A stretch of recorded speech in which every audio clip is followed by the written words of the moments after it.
seja mais um inscrito no canal. E não se esqueça de deixar o seu curtir e like no vídeo.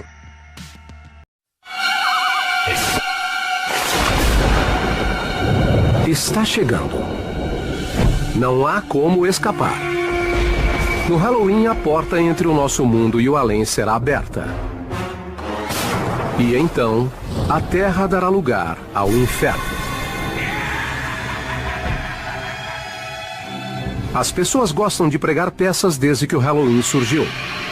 Mas há quanto tempo ele existe? Qual é a sua origem? E por que as pessoas se fantasiam e fazem lanternas de abóboras? Seria para confrontar nossos piores medos? Revelar os segredos do Halloween é descobrir como tudo começou há milhares de anos. Então tranque as portas, apague as luzes, mas não tenha medo. Vamos desvendar a verdadeira história do Halloween. A verdadeira história do Halloween.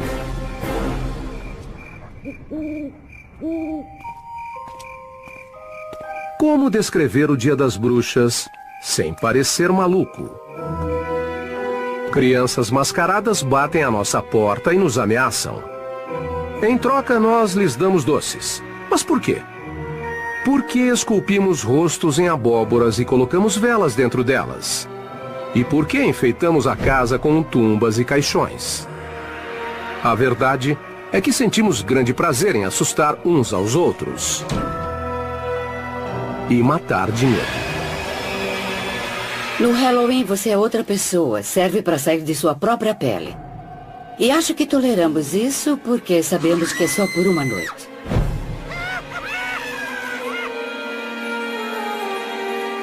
Tal desejo de confrontar nossos medos da vida e da morte e zombar deles é algo milenar, bem como as tradições do Halloween.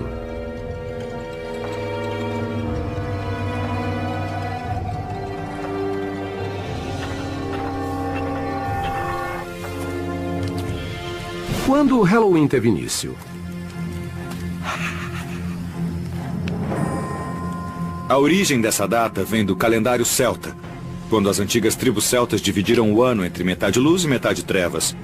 E um feriado deles, o Samhain, foi o precursor do Halloween, e marcava o início da metade das trevas. Há milhares de anos, os celtas, um dos primeiros povos da Europa, comemoravam o Festival da Colheita, acendendo fogueiras na noite de 31 de outubro para receber seu novo ano. Para os povos da antiguidade, colheita era questão de vida ou morte. Se a plantação não vingasse, todos morriam de fome. A morte sempre esteve por perto. A época da colheita era meio assustadora. Os dias eram mais curtos e as noites mais longas. Ninguém tinha certeza se a comida duraria até o inverno acabar. É provavelmente daí que vem essa atmosfera de pesadelo da data. Era meio que um aviso, cada vez mais frio e escuro. Fiquem juntos, fiquem em casa. E não deixem ninguém sair à noite. Mas os celtas acreditavam em outras coisas sobre o Samhain. O que marcava o Samhain na transição da luz para as trevas era a permeabilidade, a flexibilidade do tempo e espaço. E não só o espírito dos mortos, mas também do passado e de outras realidades, podia vagar pela realidade da época e os humanos podiam entrar e se perder no outro mundo também. A linha entre a vida e a morte é muito tênue. Os vivos e os mortos podem se misturar. É isso que está na essência das comemorações do Halloween. Diz a lenda que na noite do Samhain, os vivos ficavam presos no mundo dos mortos, e os mortos apareciam no mundo dos vivos. Mas a verdade é que pouco se sabe sobre o Samhain. Pode-se apenas supor que as fogueiras sejam um ícone familiar ao nosso Halloween, que serviam para atrair algo que ainda assusta muita gente: os morcegos. Antes da eletricidade, o único jeito de ver um morcego era acendendo uma fogueira. E, na verdade, eles sempre aparecem ao redor de uma fogueira porque eles comem insetos. E insetos são atraídos pela luz. Morcegos saem à noite, e a noite sempre causava medo. Se você acha que os morcegos são a melhor e a pior parte do Halloween, você tem que agradecer os povos antigos, principalmente os celtas. Mas eles não foram a única cultura a seguir tradições horripilantes. Outros povos também cultuavam seus mortos. Várias culturas reservavam um dia ou dois para fazerem rituais e lembrarem de seus mortos. O interessante é que muitas dessas culturas são do mesmo período, principalmente sociedades agrícolas. E se pensarmos bem, é na primavera que as coisas brotam do chão. Tudo ainda está verde e a colheita é feita em meados do verão. E ao longo do outono, quase no início do inverno, a plantação morre.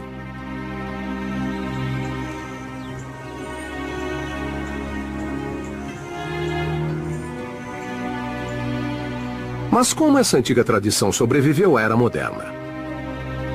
Na cultura ocidental, entre todos os povos, ela foi cultivada principalmente pelos cristãos. Em uma estranha mudança de rumo, com o desenvolvimento do cristianismo, eles adotaram e modificaram tradições folclóricas ao invés de criarem suas próprias. Assim era muito mais fácil converter os pagãos. Um dos festivais pagãos mais importantes a passar por uma remodelagem foi a Lemúria, festival em que se acalmava o espírito dos mortos e culminava no dia 13 de maio. De todas as celebrações aos mortos do calendário romano, a Lemúria era a mais assustadora. Nesse evento, as chamadas larvas, ou fantasma dos mortos, apareciam para aterrorizar os vivos. Para acalmar os mortos, os romanos despejavam leite nos túmulos ou deixavam pequenos bolos como oferta. Em 609 da era cristã, a igreja incorporou a Lemúria e transformou o 13 de maio no Dia de Todos os Santos. Data em homenagem aos principais mártires do cristianismo. A instituição da data foi uma tentativa de cristianizar um festival pagão e, ao mesmo tempo, manter a essência de uma comemoração tão antiga. A versão cristã da Lemúria agradou tanto que os líderes da igreja tomaram uma decisão que levou ao surgimento do Halloween. Eles transferiram o Dia de Todos os Santos para o 1º dia de novembro, um dia depois das comemorações do Samhain pagão. Como caía na noite de 31 de outubro, véspera do Dia de Todos os Santos, as pessoas começaram a chamar o Samhain de All Hallows Evening, ou Noite de Todos os Santos em inglês. O nome foi abreviado para All Hallows Eve e finalmente para Halloween. Para demonstrar controle, a igreja se adiantou e criou um feriado em homenagem não só aos mártires, mas a todos os cristãos mortos. Assim, 2 de novembro virou o Dia de Finados, feriado sancionado pela Igreja Católica. Foi muito importante para o Halloween, porque é onde se retoma a associação com os finados e com a morte e com o sobrenatural. Então, agradeça à Igreja Católica pela natureza assustadora do Halloween. Mas espere, ainda tem mais. A Igreja também ajudou a estabelecer a tradição do doce ou travessura. Tudo começou em um dia de finados na Idade Média, quando padres pediram aos fiéis que rezassem pelas almas que eles chamaram de purgatório.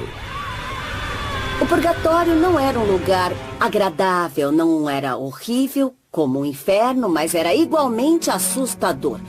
E as almas também sofriam lá. Felizmente, os fiéis podiam interceder. Era só rezar pelas almas do purgatório. Mas como tirar as almas do purgatório? De acordo com a Igreja Católica, se os fiéis rezassem o bastante, poderiam mandar uma alma para o céu.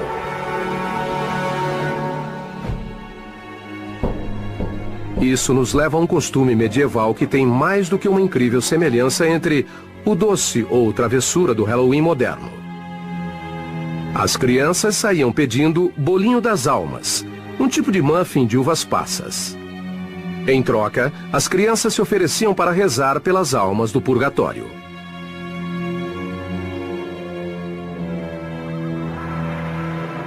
Tal precursor do doce ou travessura se tornou uma obsessão para os cristãos da era medieval, bem como outra característica essencial do Halloween: as bruxas. Na Idade Média fazia total sentido acreditar que existiam bruxas e demônios. E se existissem, seriam eles os responsáveis pelas coisas ruins do mundo. Fazia sentido caçá-los e acabar com eles. Era assim que viam o mundo. Uma histeria coletiva no século XVI ajudou a confirmar a aparência das bruxas, que para muitos é o ícone do Halloween. Geralmente mulheres, as bruxas eram vistas como ajudantes de Satã. Elas eram algo como curandeiras, e as lendas foram passando oralmente ao longo das gerações. Até que, em algum momento, isso começou a levantar suspeitas entre os religiosos com quem conviviam. Muitos dos símbolos associados a essas mulheres, que geralmente viviam sozinhas e deviam ser meio excêntricas, se tornaram símbolos associados à bruxaria. À medida que cada vez mais mulheres eram acusadas de bruxaria, seus utensílios de cozinha ganharam dimensões sinistras e se tornaram ícones do Halloween. Até mesmo algo mundano como uma vassoura passou a ser instrumento de maldade, bem como meio de transporte. Outro item presente nesse imaginário era o utensílio em que elas faziam malignas poções: o caldeirão. O caldeirão era um utensílio comum, algo que todo mundo tinha em casa na Idade Média. Era um utensílio básico de cozinha. Já o chapéu pontudo é uma variação de um chapéu da mulher do campo da era medieval. E claro, tem o traiçoeiro e misterioso companheiro de olhos brilhantes, o gato. Não surpreende que os gatos sejam associados a bruxas e ao Halloween. Eles são meio enigmáticos. Não dá pra saber o que se passa na cabeça deles. Além disso, ficavam perto do fogão a lenha e das vassouras, e por isso são associados à bruxaria e também ao Halloween. Gatos pretos e bruxas, tumbas e fantasmas. Os elementos do maior e mais assustador festival dos Estados Unidos começavam a tomar forma. Tais ícones logo ganhariam o resto do mundo e ajudaram a criar a mística que conhecemos até hoje.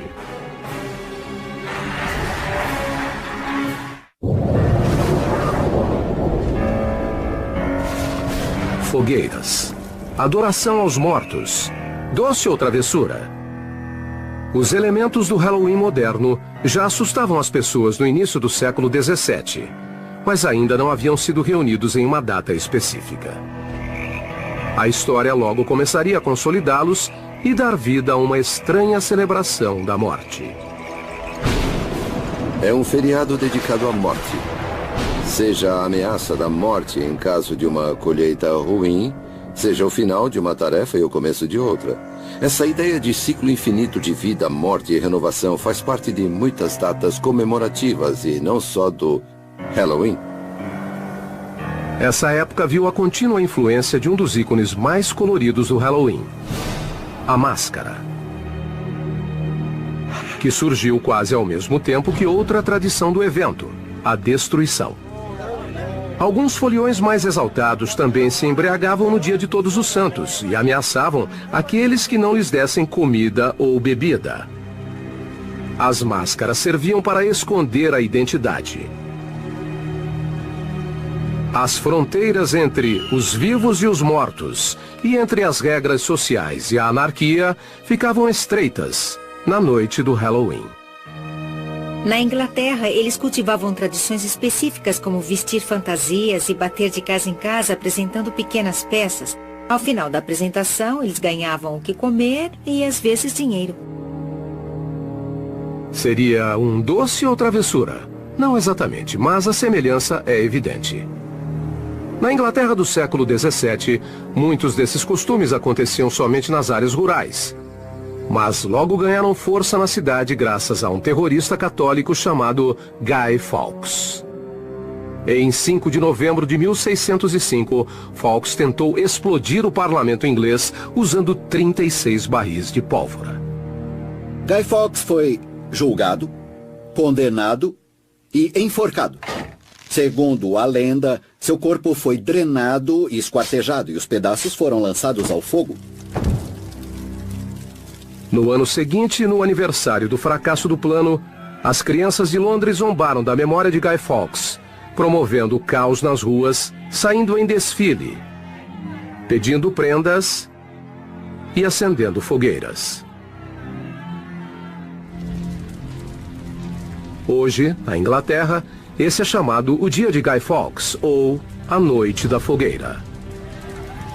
O dia de Guy Fawkes é em 5 de novembro, bem perto do dia de Halloween. E grande parte da energia concentrada no Halloween vinha do dia de Guy Fawkes. Embora ainda não fosse Halloween, todas as características estavam ali. Crianças e adultos aproveitando a escuridão para se soltarem. Será que essa forma de celebração pagã conseguiria atravessar o Atlântico e macular o santuário do Novo Mundo? Não, se os puritanos chegassem antes. Os puritanos criavam sua visão de mundo inspirados na Bíblia. E na Bíblia você não encontra apenas Deus, mas o mal, os demônios, anjos, todo tipo de entidades sobrenaturais. E é nisso que eles prestavam atenção. Nas forças maléficas, na maldade. Para os puritanos da Nova Inglaterra, o sobrenatural era uma terrível força do mal, e não apenas uma inofensiva superstição que inspirou um feriado. Apesar do esforço para matar a tradição do Halloween, alguns adeptos da comemoração do dia de Guy Fawkes desembarcaram na América. Outros colonizadores toleravam e até aceitavam as tradições que os puritanos tanto temiam. E assim, foram plantadas as sementes do evento que logo se tornaria o Halloween americano. Encontramos fragmentos aqui e ali, pessoas celebrando ou fazendo festas à fantasia, mas é muito difícil apontar com certeza o que deu origem às festividades de Halloween. Por exemplo, em 1833, há um texto que descreve o Halloween não como uma festa, mas uma reunião de pessoas contando histórias de terror ao redor da fogueira. Até que uma característica assustadora, a figura do espírito ou fantasma, se juntaria a bruxas e esqueletos em uma macabra dança de Halloween. Em meados do século XIX, os Estados Unidos ganharam uma data muito mais estranha. Depois de 4 longos anos de guerra civil que terminaram em 1865, com mais de 500 mil de mortos. Havia tantos indigentes, tantos corpos irreconhecíveis nos campos de guerra civil, que o país ficou obcecado pela morte. Grande parte dos soldados foi enterrada sem identificação. Ninguém sabe o que aconteceu com eles. E a população achava que eles poderiam voltar, que talvez não estivessem mortos. Faz sentido pensar que as pessoas contavam histórias de fantasma. E as primeiras histórias desse tipo eram sobre soldados que voltavam para casa. Foi nessa época que o Halloween teve início nos Estados Unidos. Depois da Guerra Civil, quando imigrantes escoceses e irlandeses levaram seus costumes rurais do velho para o Novo Mundo e ajudaram a estabelecer tradições de Halloween genuinamente americanas. Os escoceses não achavam essa noite tão medonha assim. Naquela época, a figura do bicho-papão ainda nem existia. O bicho-papão era a denominação geral para uma entidade amórfica que assustava crianças. Se escondia embaixo da cama, batia na janela e ficava à espreita em cercas e portões. As crianças acreditavam que o bicho-papão morava no portão e que na noite de Halloween, quando elas cruzassem aquele portão, ele estaria sentado ali esperando para pegá-las. A lanterna de abóbora, marca registrada do Halloween, também começou como uma tradição europeia. Mas a primeira versão não foi esculpida em uma abóbora. Existe uma lenda sobre um homem apelidado de Jack Miserável. Jack era um encrenqueiro e foi um homem tão ruim que conseguiu ser expulso do inferno, o que não é muito fácil de conseguir. Mas o diabo teve pena dele e lhe deu uma brasa de carvão tirada do fogo do inferno, para que ele se guiasse. Jack pegou a brasa, colocou dentro de um nabo sem miolo e saiu andando por aí. Foi assim que surgiu a lenda de Jack e a lanterna. Em uma antiga tradição europeia, crianças esculpiam lanternas em nabos e colocavam velas dentro deles. A primeira referência da lanterna de abóbora nos Estados Unidos vem de Nathaniel Hawthorne, que em Histórias Contadas 2 Vezes descreve um casaco velho, cheio de furos, que quando colocado contra a luz brilha igual a lanterna de Jack Miserável. A tradição da lanterna foi modificada nos Estados Unidos. O nabo do Velho Mundo foi substituído pela abóbora, grande e macia. E o Halloween finalmente ganhou a sua marca registrada. Na época da Guerra Civil, a prática de entalhar abóboras com expressões faciais já era conhecida. O Velho Mundo usava um tubérculo duro e pequeno, que o Novo Mundo substituiu por uma vistosa e redonda abóbora. A colheita de abóboras geralmente acontecia na época do Halloween, e as crianças perceberam que a lanterna podia ser uma ótima ferramenta para pregar peças na noite de Halloween. As crianças viram como era legal fazer lanternas. Era só pegar uma abóbora, tirar o miolo e colocar uma vela dentro. Depois espetavam um cabo nela, cobriam com um lençol e saíam por aí assustando. Ver uma figura dessas pela janela é algo que dá muito medo. A lanterna de abóbora se tornou o rosto do Halloween. Além disso, os imigrantes escoceses e irlandeses levaram para a América uma mistura de brincadeira e vandalismo na prática de jogar pedra nas casas. No Halloween, no início do século XX, a juventude americana esperava ansiosa por uma noite cheia de confusões e enrascadas.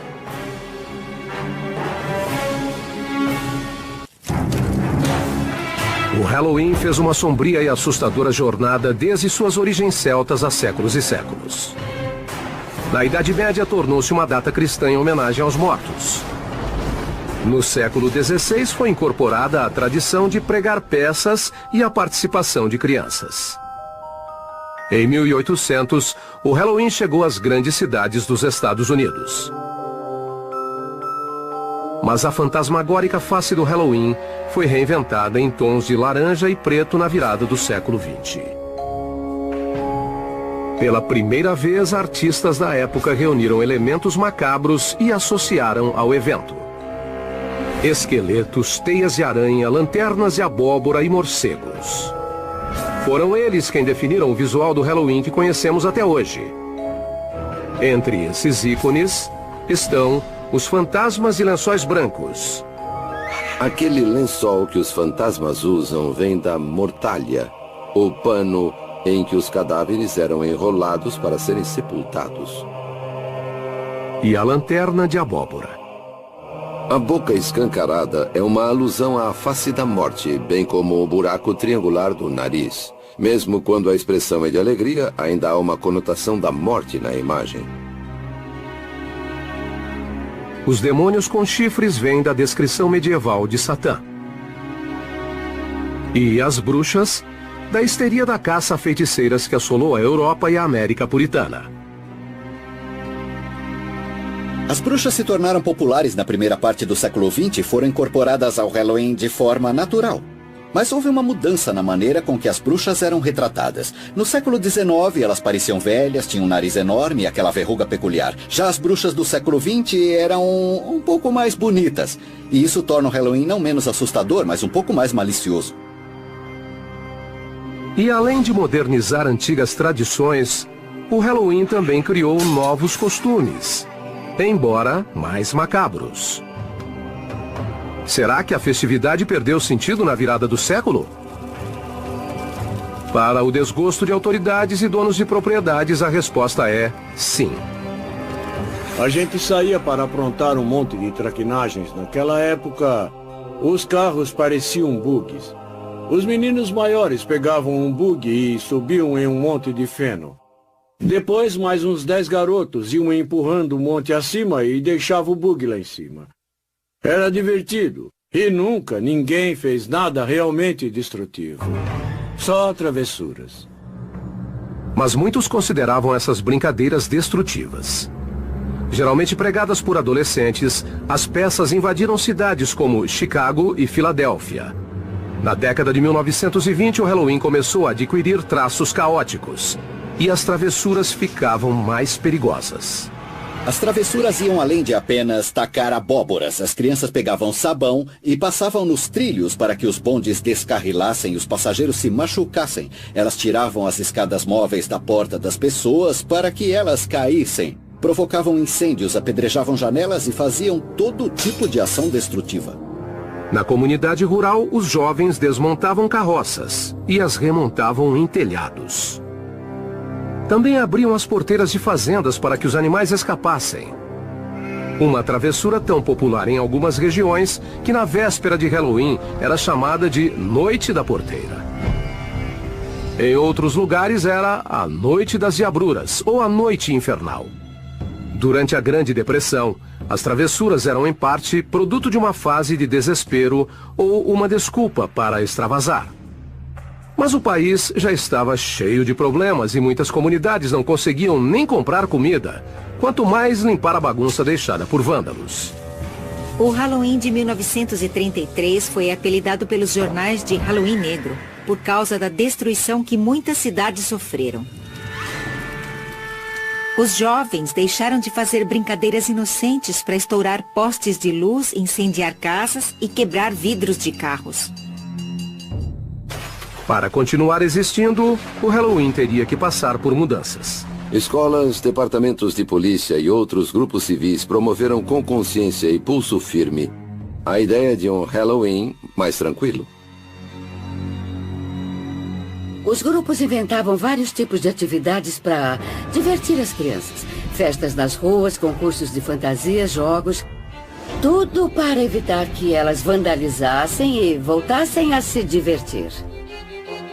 Empresas como a Denison e a Barstow também contribuíram com a causa civil. A Denison lançou uma série de livros temáticos chamada Boogie Books, que ensinava maneiras de transformar o Halloween em uma noite mais festiva e menos violenta. A Denison foi uma das primeiras empresas a perceber que o Halloween podia ser muito lucrativo. Os produtos temáticos que eles lançavam eram vendidos no varejo em drogarias de todos os Estados Unidos. Eles também foram pioneiros no lançamento de máscaras e fantasias de papel. Era a primeira vez que fabricavam roupas especialmente para a ocasião do Halloween. Antes disso, as fantasias eram feitas em casa. Quando eu era criança, não existia fantasia de Halloween como existe hoje. A gente vestia um casaco com jeans ou uma roupa mais surrada e ninguém saía para comprar uma vestimenta especialmente para a ocasião. A gente dava um jeito de se vestir e chamar a atenção. Apesar de sofisticadas e muito mais modernas que a versão caseira, as fantasias de papel tinham suas desvantagens. Infelizmente, as roupas eram inflamáveis. E, pesquisando, fiquei surpreso com o número de notícias da época sobre fantasias que pegaram fogo. Outras empresas logo entraram no ramo de fantasias infantis para o Halloween e começaram a produzir peças mais duráveis. A Sears começou a vender fantasias por volta de 1930 e não parou mais. As fantasias eram inspiradas em coisas engraçadas e até personagens de radionovelas. Havia modelos para festas, para desfiles na rua, para festas na escola e na igreja. O Halloween virou um grande evento social. Os desfiles de Halloween ajudaram a tirar a festividade das sombras e levá-la ao conhecimento público geral. Em 1905, Allentown, Pensilvânia, pode ter promovido o primeiro desfile de Halloween, mas logo outros seguiram. Toms Rivers, Nova Jersey, em 1919 e Anoka, Minnesota, em 1920. Desde então, Anoka tem um desfile anual na ocasião. Na verdade, a cidade se auto-intitula Capital Mundial do Halloween.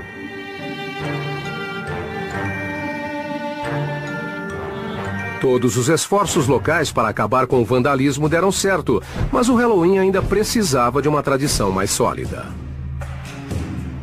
O que não demorou em acontecer, embora a nova tradição fosse a variação de um antigo tema.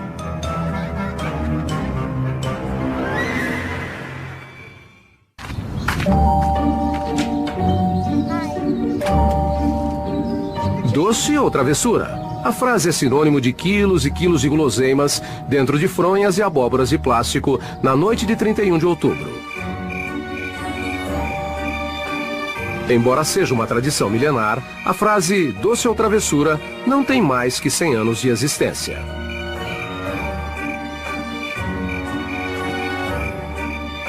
O doce ou travessura é algo recente. As pessoas acham que existe há milênios, mas não existe. Na verdade, essa tradição tem menos de 80 anos, eu acho.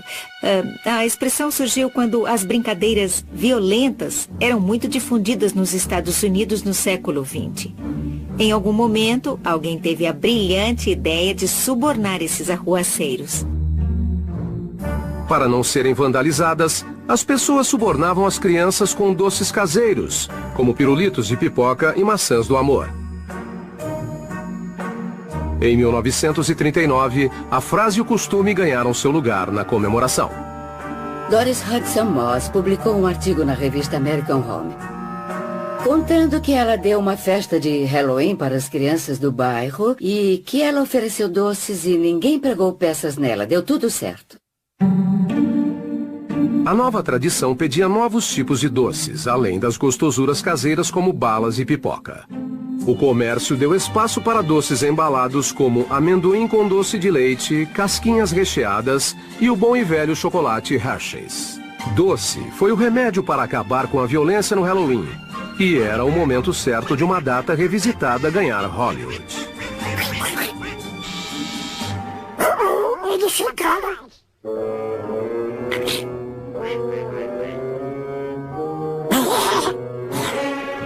Olá, meninos! Doce travessura! Pra você e pra você. Obrigado, Donald! O Halloween tornava-se um fenômeno cultural.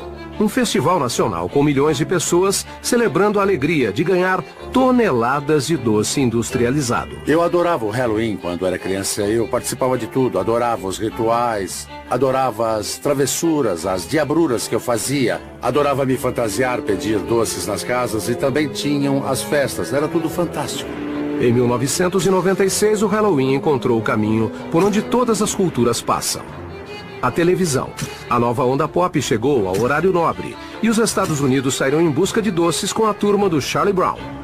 A ideia da Grande Abóbora surgiu nos quadrinhos e, quando o Charlie Schulz decidiu que seria engraçado se uma das crianças confundisse algum feriado. E é por isso que todo ano o Lino visitava a plantação de abóbora. Bem-vinda, Grande Abóbora. Pra quem que você tá escrevendo, Lino? Esta é a época do ano em que eu escrevo para a Grande Abóbora. Na noite de Halloween, ela sai da plantação de abóbora e voa carregando sacolas cheias de brinquedos para todas as crianças do mundo. Você ficou louco? Quando é que você vai parar de acreditar nessas coisas inventadas? Quando você parar de acreditar naquele homem de roupa vermelha e barba branca. A televisão e os quadrinhos mais famosos dos Estados Unidos deram ao Halloween um selo informal de aprovação. Nunca na história a data havia sido tão popular. Mas desenhos com o tema da festa feitos para crianças eram uma coisa. Um filme para adultos com o mesmo tema era bem diferente. A empreitada era inédita. Até o diretor de cinema John Carpenter assumir os riscos em 1978 com o clássico Halloween. A ideia de chamar o filme de Halloween foi da distribuidora. Quando me disseram, eu falei, vocês acertaram, ninguém ainda fez um filme sobre o assunto. E aí você pensa, uau, por que é que eu não pensei nisso antes? É uma ótima ideia. O filme custou $325 mil e arrecadou mais de 500 milhões de dólares no mundo todo. Ele abriu as portas e elevou o filme B à categoria de cinema de respeito e, sem pretensão, o filme redefiniu nossas preferências quanto a máscaras de Halloween. Tudo começou quando a falta de orçamento obrigou a equipe de figurino a criar uma máscara para Michael Myers, o vilão da trama, com pouquíssimo material. Um dos figurinistas correu até a loja de mágicas de Beth Wheeler, na Hollywood Boulevard, e comprou uma máscara do Capitão Kirk que não parecia nada com William Shatner. Era uma máscara estranha, com o rosto alongado. Era pintada com tinta spray e grudava no rosto. Ficava distorcida. Era perfeita, pois o roteiro dizia que o assassino parecia vestir a máscara. A máscara, comprada às pressas, e o vilão que a usava, logo se tornaram outro ícone do Halloween. O filme original é de 1978, mas Michael Myers ainda é um dos personagens de Halloween mais famosos de todos os tempos. A ideia do maníaco mascarado, aterrorizando os jovens no Halloween, mudou o foco dos filmes de fantasmas e demônios para vilões humanos. Mas a estranha máscara fez mais que isso. Ela ajudou a redefinir os limites do sentido de esconder o rosto no Halloween e apresentou uma nova face à comemoração. A face de um novo milênio.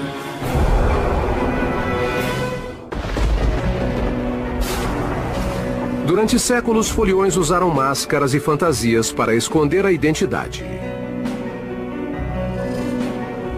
Hoje, trata-se de um negócio multimilionário. A Halloween Towns, em Burbank, Califórnia, é a mais famosa das lojas temáticas. Funciona o ano todo e atende com satisfação clientes que precisam se disfarçar.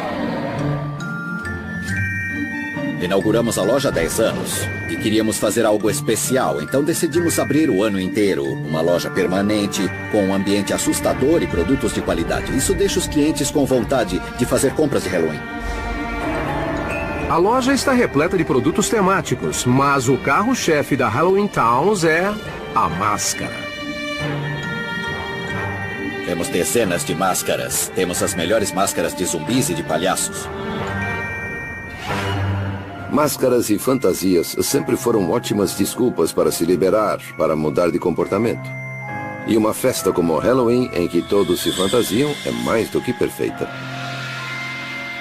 Quando eu era criança, adorava máscaras, mas as lojas locais geralmente vendiam umas máscaras de plástico mole que logo perdiam a forma. Com o passar do tempo, a brincadeira virou uma forma de arte e os técnicos gastam horas modelando e pintando. Hoje é possível comprar um modelo de qualidade similar às máscaras do cinema. E disso Wayne Todd entende. Ele é técnico de efeitos especiais de grandes estúdios. Nossos clientes exigem produtos de altíssima qualidade e fazemos o máximo para satisfazê-los. Temos fantasias finas, coletes e todo tipo de acessório que não se encontra em qualquer lugar. É nossa especialidade. Seja lá o que você procura, a gente tem. As modernas máscaras e fantasias de hoje são muito diferentes dos demônios, bruxas, esqueletos e fantasmas genéricos dos anos 60. Foi nessa época que o figurino do Halloween começou a mudar. Hollywood influenciava o que as crianças vestiam, transformando-as em seus personagens de TV e cinema prediletos. Hoje, essa tendência virou uma obsessão. Franquias como A Hora do Pesadelo, Pânico e Halloween inspiram uma crescente legião de crianças vestidas para matar. Vestir a máscara do assassino do fantasma do esqueleto dá à criança uma sensação de poder e segurança. Pois o monstro não pode te pegar se você for o monstro naquele instante. Máscaras de maníacos fazem parte dos costumes em evolução. A única regra hoje é que não existem regras. A inspiração vem da cultura pop, religião, política e por aí vai. E cada vez mais, quem se esconde atrás delas não são crianças, mas adultos. O Halloween se tornou uma festividade adulta e provavelmente esse não era o caso 50, 60 anos atrás.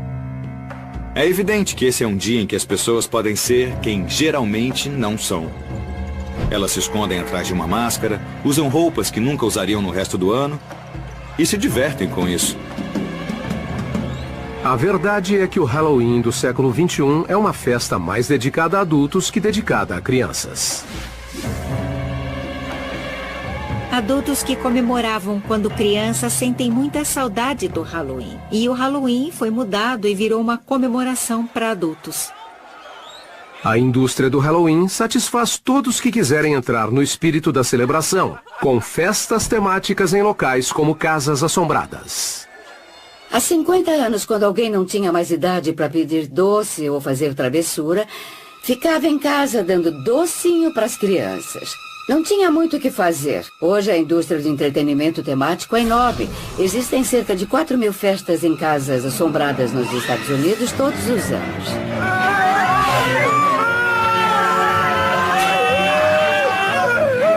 Eu adorava casas assombradas. Me fascinavam e me aterrorizavam na infância. Mas as casas assombradas não são o único lugar em que os adultos podem ir no Halloween. Em festas como o desfile de Halloween de Greenwich Village, em Nova York, e o carnaval no Halloween, em West Hollywood, a comemoração ganha ares um pouco mais loucos e maliciosos. O Halloween Gay é um acontecimento em São Francisco, em Los Angeles, e, claro, foi incorporado às festas em Nova York.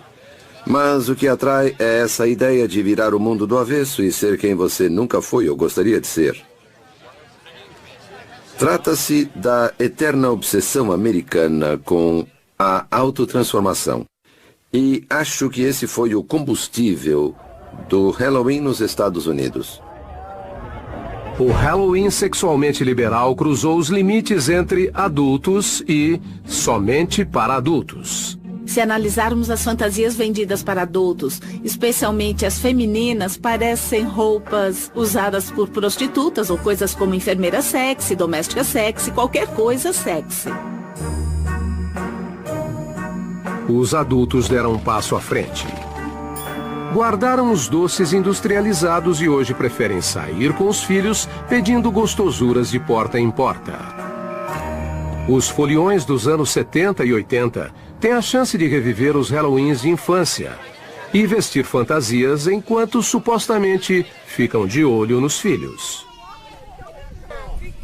E da mesma forma que assusta crianças, o Halloween também assusta os pais.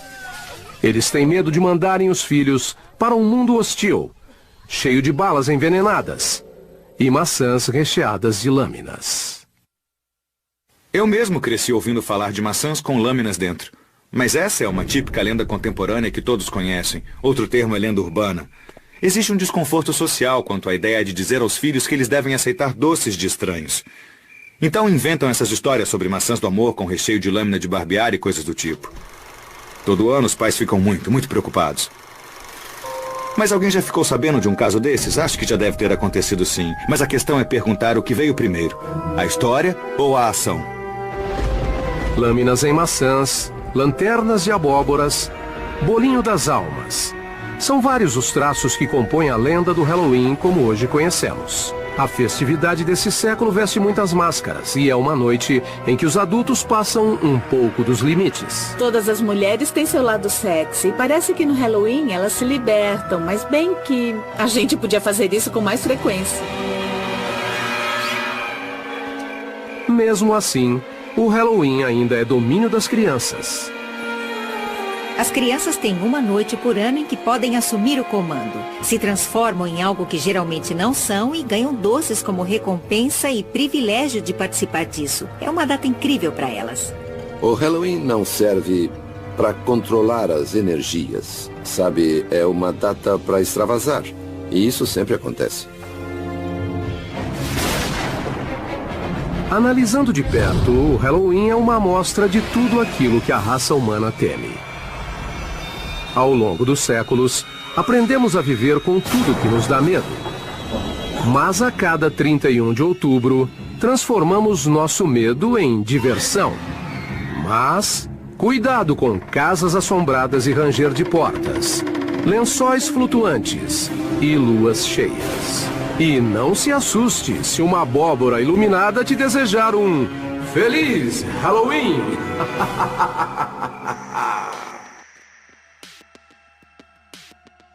Muito obrigado pela inscrição no canal e pelo seu curte e like.